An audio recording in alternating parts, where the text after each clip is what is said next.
Aduh, lapar banget nih. Perutku udah keroncongan. Aku makan ah.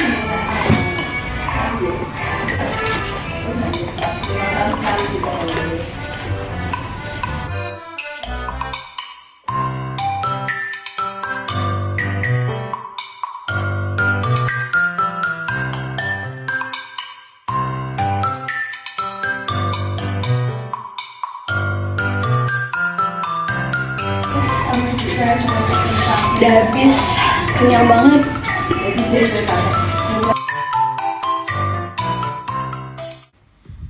Apa itu makan? Makan merupakan suatu kegiatan mengonsumsi makanan atau minuman yang berfungsi sebagai penyedia sumber energi bagi makhluk hidup atau organisme. Nah, selanjutnya ada teori makan dan lapar. Yang pertama ada set point, yaitu titik seimbang. Lapar disebabkan karena kekurangan energi atau defisit energi.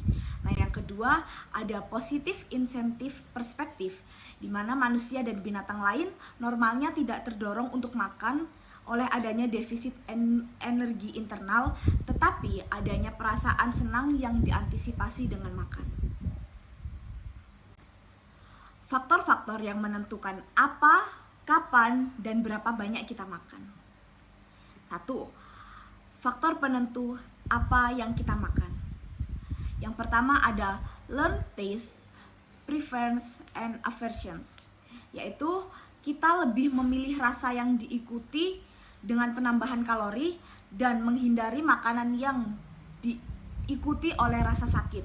Sebagai contoh, tikus akan lebih memilih makanan yang pernah dirasakan dari air susu ibunya. Yang kedua, berdasarkan vitamin dan mineralnya. Kita cenderung memilih makanan berdasarkan kandungan vitamin dan mineral yang terdapat pada makanan yang akan kita konsumsi. Selanjutnya ada faktor penentu kapan kita makan. Yang pertama ada rasa lapar sebelum kita makan. Jadi ketika kita merasa lapar, maka secara otomatis tubuh kita akan bereaksi dan menimbulkan rasa untuk makan sebagai pemenuhan kebutuhan atas dasar lapar. 2. Pengondisian Pavlovian untuk rasa lapar merupakan sebuah ekspektasi makanan yang terkondisi dengan rasa lapar melalui stimulasi yang diberikan secara terus-menerus. Selanjutnya, ada faktor yang mempengaruhi seberapa banyak kita makan. Yang pertama, ada sinyal kenyang. Pada saat kita mencerna, makanan di usus dan glukosa yang masuk ke dalam darah akan mengirimkan sebuah sinyal kenyang apabila batas pemenuhan sudah terpenuhi. Yang kedua, ada sham eating atau makan berpura-pura yang mengindikasikan bahwa sinyal kenyang dari usus atau darah belum tentu menghentikan makan. Namun ketika kita makan, kita mengunyah dan menelan, makanan tersebut tidak turun melalui kerongkongan dan masuk ke perut, tetapi malah keluar dari tubuh melalui pipa yang diimplementasikan. Yang ketiga ada appetizer effect dan rasa kenyang. Efek ini terjadi karena konsumsi sejumlah kecil makanan sangat efektif dalam membangkitkan respons pada fase sefalik. Namun, pada makanan yang dilakukan secara berlebihan tentu akan menimbulkan berbagai penyakit. Nah, salah satunya ada obesitas. Berikut penyebab, penekanan, dan mekanisme obesitas. Yang pertama ada penyebab obesitas. Penyebab obesitas ada beberapa macam dan saya akan merangkumnya menjadi 3. Yang pertama ada perilaku macam, di mana makanan yang dikonsumsi mengandung kalori tinggi, tidak adanya fase fasting, dan energi yang digunakan sedikit. Yang kedua ada faktor budaya yang terjadi karena kebiasaan makan. Nah, ini biasanya terjadi bila orang tuanya obesitas. Nah, di situ akan menurunkan kepada anaknya karena pola makan yang sama. Ketiga, adanya peran genetis pada proses energi input dan output. Mekanisme obesitas. Peningkatan asupan makanan, terutama yang tinggi lemak, serta perbedaan kemampuan tubuh antar individu dalam mengoksidasi lemak dan menyimpan kelebihan lemak dalam tubuh. Selanjutnya ada treatment obesitas. Yang pertama ada injeksi serotonin, yaitu mempercepat rasa kenyang. Namun efek sampingnya menimbulkan gangguan jantung. Nah, yang kedua ada operasi gastrointestinal gastrointestinal, yaitu memperkecil lambung dan memperpendek usus. Sekian penjelasan saya tentang makan. Semoga membantu dan memberikan wawasan lebih. Bye-bye.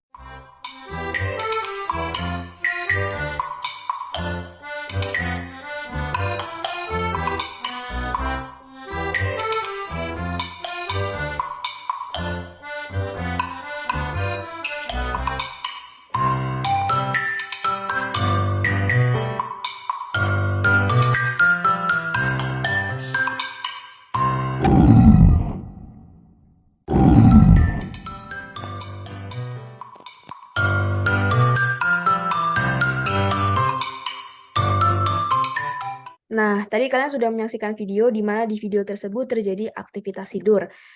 Nah, aktivitas tidur itu tidak sesederhana yang kita lihat. Oke, pertama kita masuk ke definisi dari tidur itu sendiri. Jadi, tidur itu adalah sebuah aktivitas di mana terjadi penurunan kesadaran, penurunan interaksi sosial, penurunan aktivitas sensoris, penurunan aktivitas otot. Nah, di tidur ini itu dibagi menjadi 2 fase. Jadi yang pertama itu kita sadar, lalu yang kedua kita masuk ke fase NREM, non-rapid eye movement, di mana di fase NREM ini itu ada 3 stage. Jadi yang stage pertama itu kalian tidur tapi masih memiliki sedikit kesadaran. Yang stage kedua itu kalian mulai tidur lelap. Dan lalu di stage ketiga itu kalian tidur lelap. Nah, setelah fase NREM ini, kalian masuk ke fase REM, di mana fase ini itu ditandai dengan kondisi bermimpi, gitu. Nah, aktivitas tidur ini itu dipengaruhi oleh ritme sirkadian, di mana ritme sirkadian setiap individu itu tentunya berbeda ya, karena jadwal tidur seseorang, lalu juga kondisi jet lag itu juga mempengaruhi ritme sirkadian itu sendiri. Nah, apakah ada bagian otak yang mempengaruhi aktivitas tidur? Tentunya ada ya, ada 2 bagian otak yang berperan penting dalam aktivitas tidur. Jadi yang pertama itu ada hipotalamus yang fungsinya adalah untuk meregulasi tidur, dan di hipotalamus itu ada yang namanya anterior dan posterior. Nah, kalau anterior ini rusak, maka individu akan cenderung tidak mengantuk, tapi kalau posterior seseorang rusak, maka orang ini itu akan cenderung sering mengantuk gitu. Nah, lalu yang kedua itu bagian otak brainstem, batang otak di mana batang otak ini itu berfungsi untuk meregulasi bangun tidur dan juga meregulasi aktivitas tidur itu sendiri. Nah, tidur ini itu tentunya memiliki pengaruh yang signifikan terhadap psikologis manusia. Jadi, kalau misalkan kualitas tidur kalian itu jelek, maka akan berdampak buruk terhadap psikologis kalian gitu. Jadi, sebisa mungkin kita memperbaiki kualitas tidur kita. Wah, ternyata makan dan tidur memiliki penjelasan yang sangat kompleks kan? Nah, kami berharap agar kita semua dapat memaknai hal-hal kecil apapun itu agar lebih bermakna.